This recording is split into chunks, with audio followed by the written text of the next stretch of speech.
Hello, my name is Carmen Davenport, and you have tuned in to Get the Bag, Business, Assets, and Gains, where we talk to local businesses about their successes, some challenges, and their story.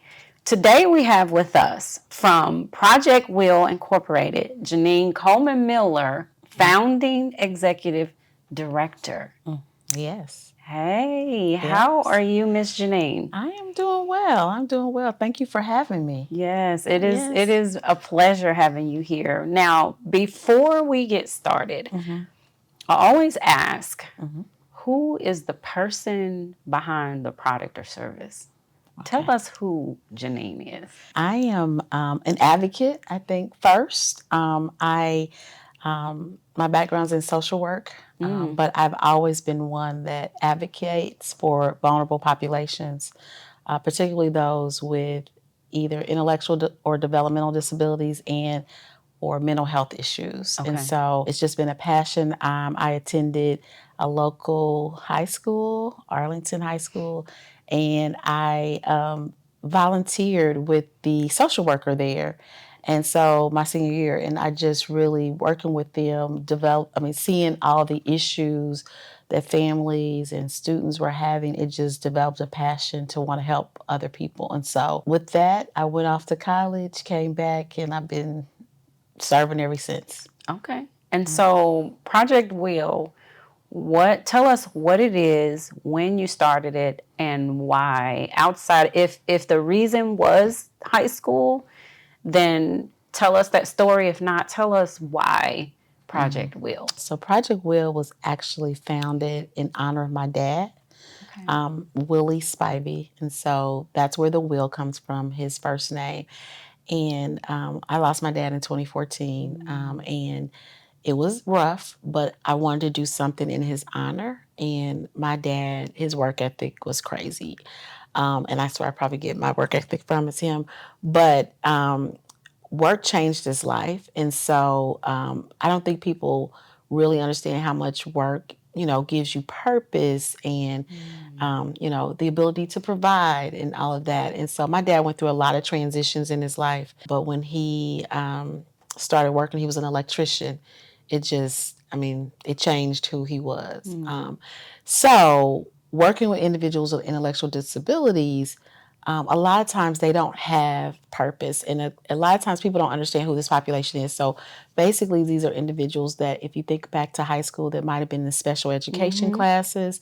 And so a lot of times I ask people, do you ever think what happened to those students after high school? And they're like, I never thought about that. And so that's the thing. A lot of them, they don't have the same opportunities that their peers had who went off to college, went to the military, got jobs right out of high school. So a lot of times they may be at home with their family or, just don't have the opportunity.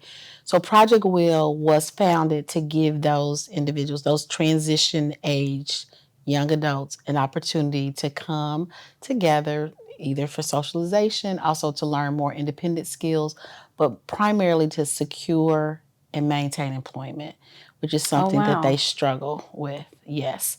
So employment really, really is kind of the focus. Our focus is helping them kind of skill up to be able to go out and secure and maintain employment. Okay. And then what's the age range? You said young adults, is it 18? Yes, so we typically serve 18 to 35-year-olds. We do have a summer camp now that we start younger, so 14 to 17-year-olds. That's nice. So they can come and we start talking about careers and just asking them, what do you want to do after high school? But a lot of times this group of students have not thought about that. In school, they start to introduce it some, but I think in the summertime, really talking about that while having fun has been really impactful for the people and the families we serve. Okay. And then I know you talked about part of Project Will and what you do is create a space for them to socialize and different things. Even though I know the employment thing is kind of your biggest focus, but what are some of the things that Project Will offers individuals with disabilities in terms of just socialization? Because I think those with disabilities, that's kind of as And I say that because I have a cousin who is he's 40 now, but he's always had MS. He's never been able to walk, and so one of the things I think that happens is there's this routine at home. And so, what are some of the things that maybe you offer that they may not be getting in the environment that they're already in? One is we let them come into this environment and just let them be who they are. Okay. Like we let them, they express themselves the way they express themselves, but we also allow them to just have fun. So while they're learning, so we go, like I said, we volunteer at different nonprofits. A lot of times it's fun to them to get out and they recognize that they're fulfilling a purpose. But then also we have something called Fun Fridays. Okay. So on Fridays, they actually get to have leisure and recreational time. And so they explore things throughout the city. They get to pick the activities that they're doing. We try to teach some budgeting skills with that. So on Fridays, all the activities they pick for the month cannot exceed $50. So that forces them to find things to do in the city that are free. Like some had never been down to the canal. So that's a big, exciting thing to go down to the canal. Of course, they do movies. We do eat out, going to Broad Ripple. Just things that their typical peers do that they may not have had the opportunity to do, and they're doing it and having fun with their peers. Okay. Yeah. In the grand scheme of things, do your clients, do they have to have, like, do you take insurance? Like, are there? So most of our, we call our clients members. So most of our members have Medicaid. Okay. So it's a Medicaid waiver program, but we do accept private pay. So there are a few families that don't have Medicaid waiver that pay privately. Okay. And then is there a some type of sliding scale, or can they get like grant funded? So for those families that don't have, like, they're self-pay, but one thing I'll say is we received a grant from AAQLI, so the Indianapolis African American Quality of Life Initiative. So we did receive a grant from them. So we do offer some scholarships. So there are some individuals that don't have Medicaid that their families also cannot afford to pay that fall within that scholarship program. So they just have to be, they have to live in Marion County and actually be African American. Okay. Oh, I love that. I love that. What would you say are some of the biggest challenges that Project Will faces in terms of just getting families to want to put their family member in the program? I think it's trust. I think it's trust because ultimately we're strangers. A lot of families are very protective of their sons, daughters, nieces, nephews, of the individuals we support. Because they're a vulnerable population and they're easily exploited. There's all these statistics about abuse, neglect. So I think meeting the families where they're at and then gaining their trust. And I think particularly for those in the African American community, when they see our staff and see us, I think there's a different level of comfort because there's lots of programs out there. I don't want to act like that they're not. There are a lot of programs out there like ours, but not specifically with the focus that we have. We like to say that we're culturally competent. So we meet people where they're at and understand that there needs to be some culture put into some of the programs. Absolutely. Yeah. In terms of the employment piece, because I really want to dive into that, how do we determine, what we do with different individuals, where they're placed, how do you get them to a place where they're employable and where? Like, what does that process look like? So one of the things that we do, so that's why I said we're a little bit different than our other competitors or other programs like us. Everything we do, it's simulating work.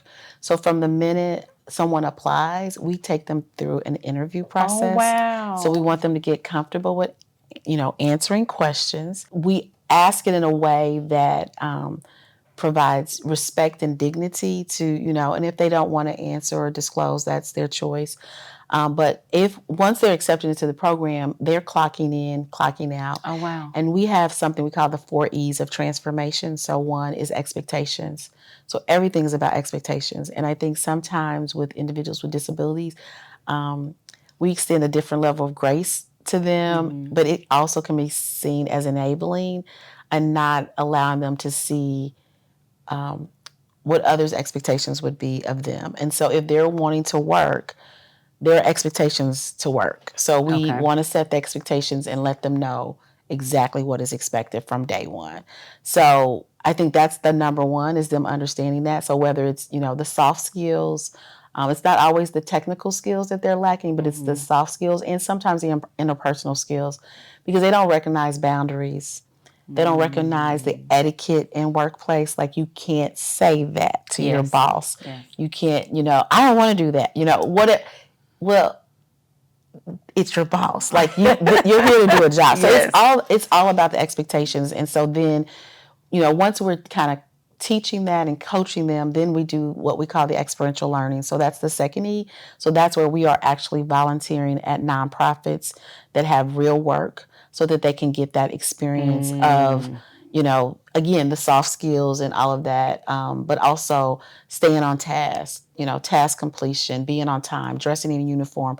We have a relationship with Lucas Oil's Centerplate and Sodexo. So they're the individuals that man the concession stands and all of that. So we do some of that in the East and West clubs. We man the condiment stations and bus tables. So that gives them another real opportunity with some coaches there to know what to expect, what's expected of them. So that's another opportunity that we have. So we take these learning opportunities and, setting the expectations, and then just checking in to make sure that their emotional well-being, because they're going to make mistakes, but we want to, coach them and help them learn from those mishaps, if you might say, but we want them to know that it's not the end. Like, they can bounce back. So we try to teach them resilience. All of that helps to build for them to be ready to work. So that's how we kind of get them ready for employment. And once we feel like that they're ready, then we start talking to employers about our population, because there's a lot of employers that have hard to fill entry-level positions that our members are a great talent group. When HR people, I'm telling them, when you're looking for a new talent pool, you want to look our way, because we have some individuals that are very capable of doing some of those entry-level positions. I love that. I love that. Typically, how long is the program? Once they're in the program, how long is it? So we've had some individuals that have been ready within a year. We've had some others that it's taken them 3 years. So it really depends on the individual, but we are starting a new program, and it's called Fresh Start, and it looks at the intersectionality of people that may have been justice involved that have an intellectual disability. Because I don't think a lot of people, we talk a lot about mental health, but we don't always talk about people with intellectual or cognitive disabilities that may be on the spectrum or have a mild to moderate intellectual functioning that end up in our justice system, because their problem solving or coping skills may not have been where they should be. And it's just unfortunate that some of the individuals that we support should be in a program like ours instead of incarcerated. But we're starting a program where we've been talking with Department of Correction and other agencies around town about, the individuals, do they see them in some of their programs? And we want to come alongside of them and, help them prepare for work. So that is going to be an 8-week program instead of it's kind of more advanced program. And we think these individuals, they may not need as much coaching as some of the others in our other program, but also these individuals are individuals that may not identify with having a disability. Particularly in our community, there are individuals that don't want to be seen with certain individuals that may appear to have a disability. So, but technically they do qualify for our services. So we like to call it sometimes like the invisible disability, because you may not realize by looking at someone or physically looking at someone, but there is some limitations in some functional areas.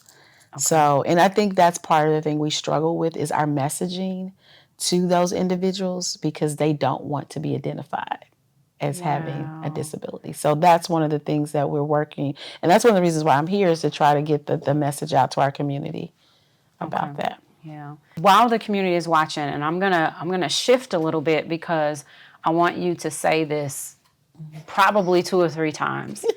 How the community can connect to Project Will. So we do have a website. It is projectwill.org. And so on our website, there's an opportunity for you to apply for our program. So like I mentioned, a few different programs, but you can actually apply on our website. Again, projectwill.org. Also, our main office number is area code 317-436-7542. Are you ready for food, fun, music, and networking? Well, Edna Martin Christian Center is hosting its 2025 Entrepreneurship Showcase, May 17th from 11 to 4 at the Frederick Douglass Park Family Center, 1616 East 25th Street. It is free, absolutely free to the community, and multiple vendors will be selling products and services. Again, that's May 17th from 11 to 4 at the Frederick Douglass Park Family Center. This event is sponsored by IAAQLI. How do you think being a Black business has shaped your strategies or opportunities? I think by being a Black business and them seeing individuals that look like them on our staff, on our leadership team, it has helped people put their guards down a little bit. And I think that has helped us serve people that have traditionally not been served by other agencies. I think also advocating for us, because there's not always someone to advocate for us in this space.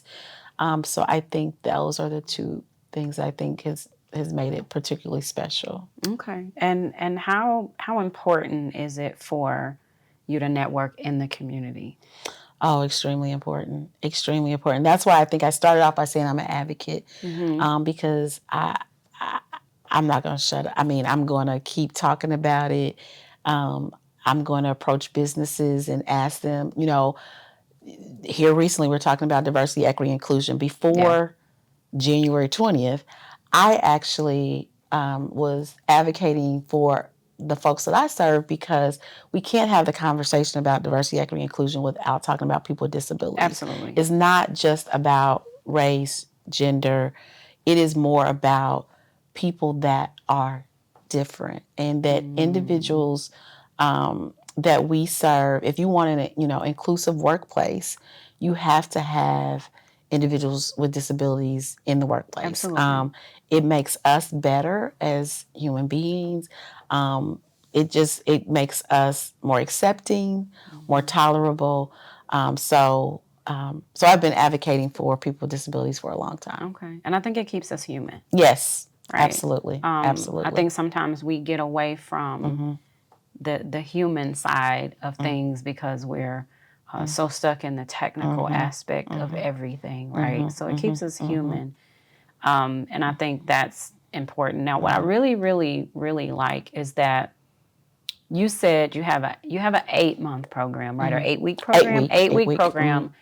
But then on the flip side, you said it takes some a year and some 3, which tells me you don't have a specific limitation on these individuals, right? It's not you get a year, and if we don't figure this thing out, you have to go back. You have to figure it out, right?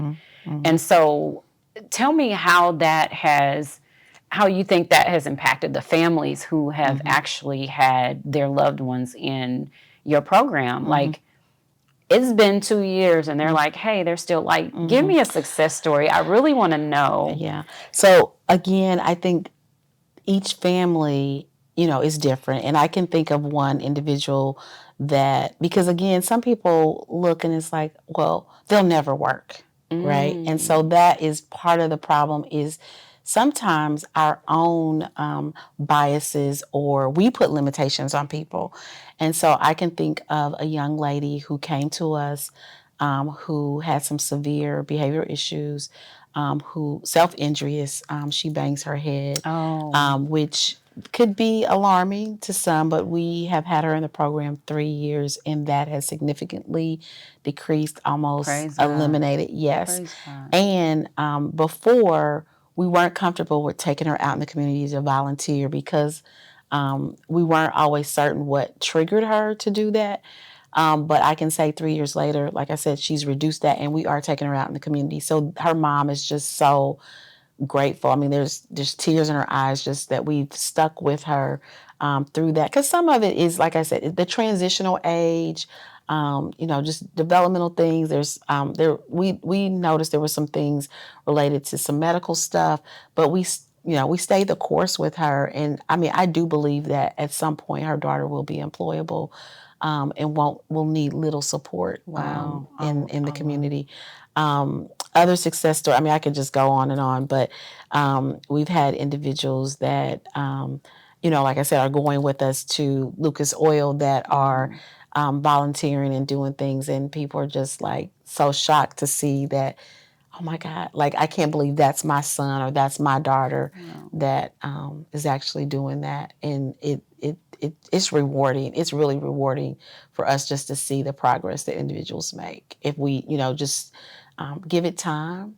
It's not our time. And that's why I don't put a time limit on it. So that's why when you ask that, each individual is different. But we want to see them be successful. And so we'll try different approaches. Maybe the first plan is not working. So we look at what's working and what's not working, and we adjust accordingly. So. Okay. And Project Will is a nonprofit, right? So I want to talk about how we, as the community, can support Project Will. Yes, there's a couple different ways you can support. One of the biggest ways is employers that need this this talent. They maybe have had a position that's high turnover because it is entry level. We want to be a source for them, or a resource to them, to find employees.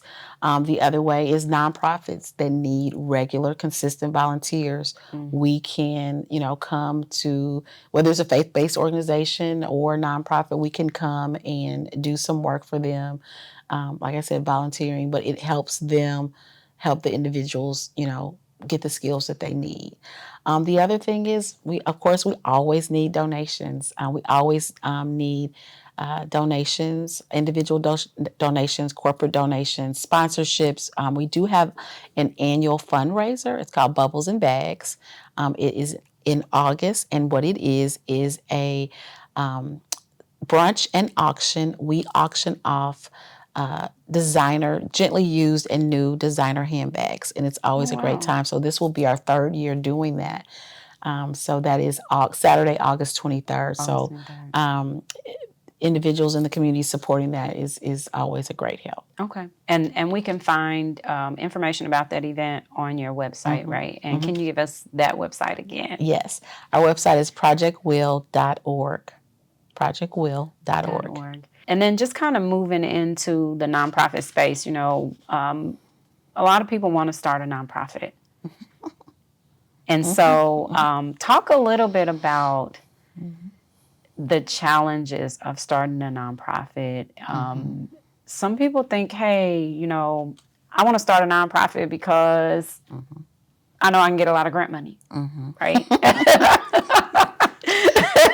Yes, that's the whole thing. Yeah, so talk a little bit about starting a nonprofit and some of the things that people really don't know about nonprofit that you found out early on in the game, or you just found out just as you've gone along and realized, people really don't know this about nonprofit. Right. People really don't understand what a nonprofit is in a lot of ways. A nonprofit is you're tax exempt. That's where we need to first start. It's saying that you are doing a charitable, you have a charitable cause or mission.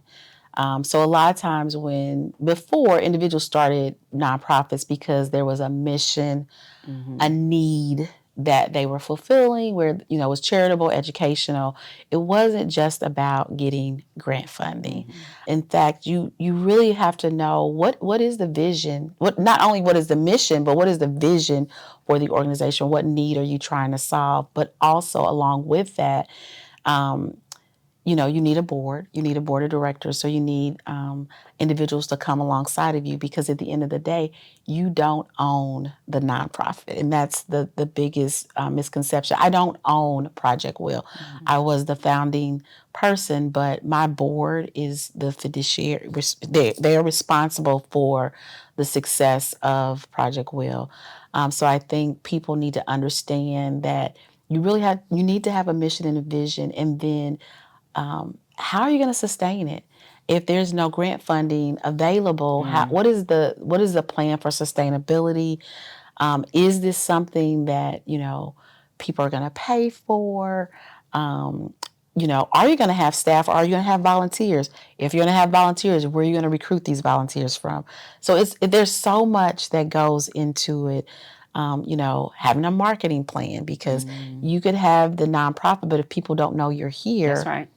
It's all for nothing. So there's so much. I mean, for a nonprofit, it's just like a business. I mean, it is a business. Yeah. I mean, it's just exempt from taxes. It is an IRS classification. So really people understanding that is crucial, and just doing their homework before, kind of jumping into this. Because, it's easy to submit the paperwork, and I don't want to say easy, but,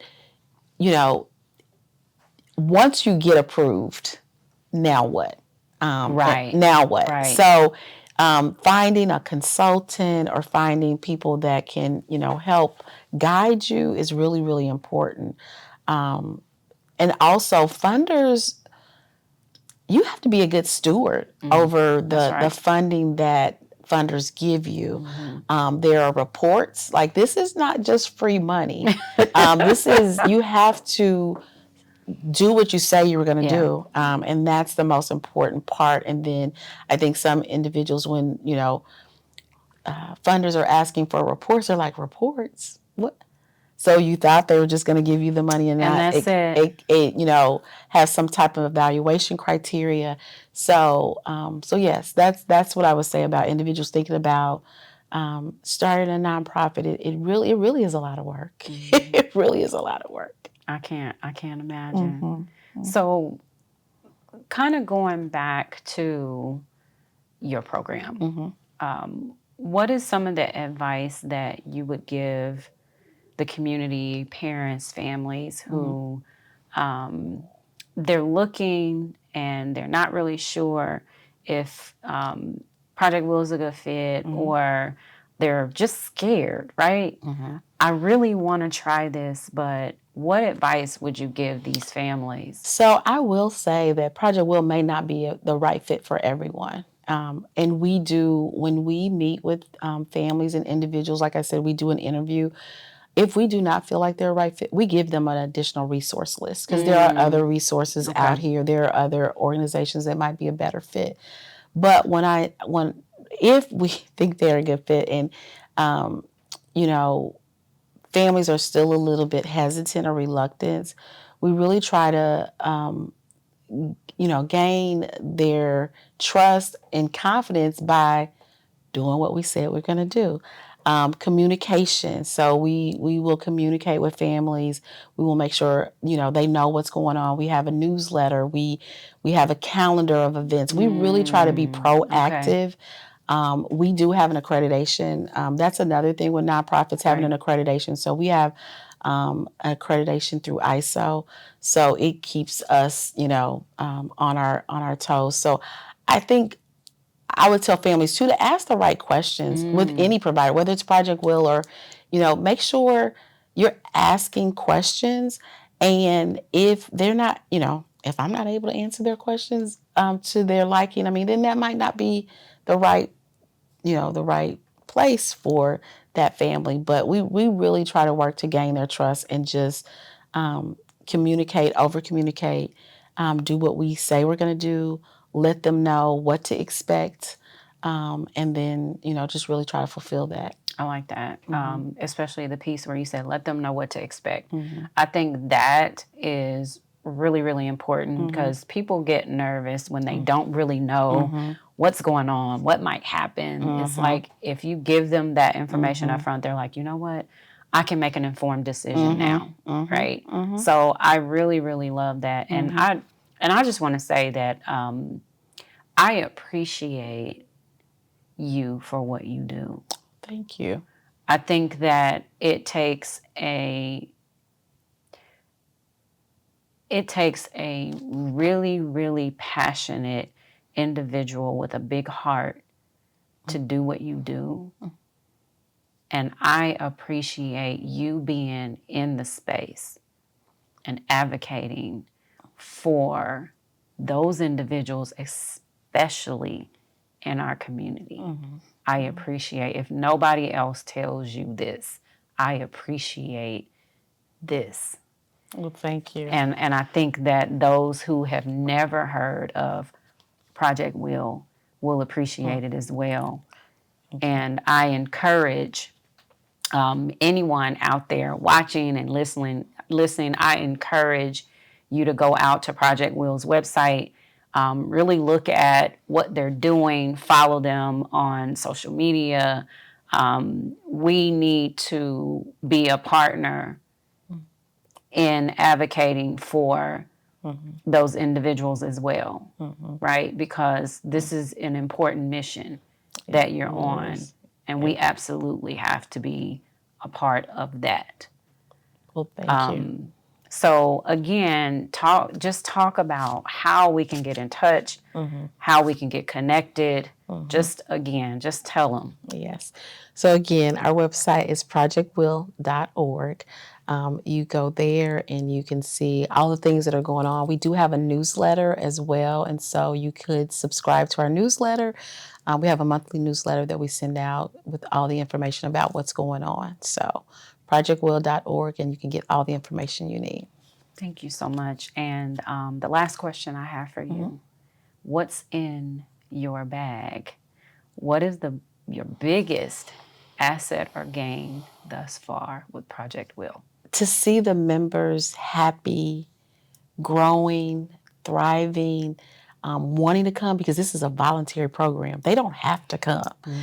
So them wanting to come, I think, is just been the biggest gain.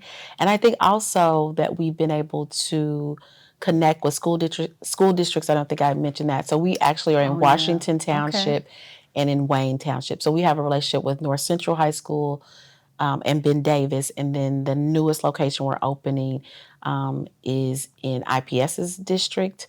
And so working with IPS is going to be great. And then just recently we had a request for us to come to Hamilton County in Hamilton Southeastern. So I think being able to know that school districts and families are appreciating the work that we're doing and asking us to come. I mean, this Hamilton Southeastern, this is a request from families in Hamilton County requesting us to come there. So I think that has been the biggest gain, is just that, finally after 5 years, other professionals, educators, and families are realizing that we are making an impact and a difference. And so that is, I think, what that biggest asset and gain. I absolutely look forward to more impact and more access and more gains for Project Will. I appreciate you stopping by.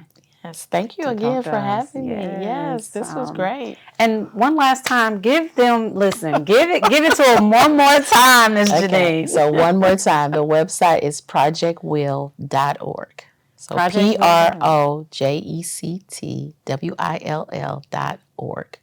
All right, you guys, stay connected. Thank you for coming by. Thank you so much. Thank you for tuning in. Thanks to our sponsors, Edna Martin Christian Center and IAAQLI.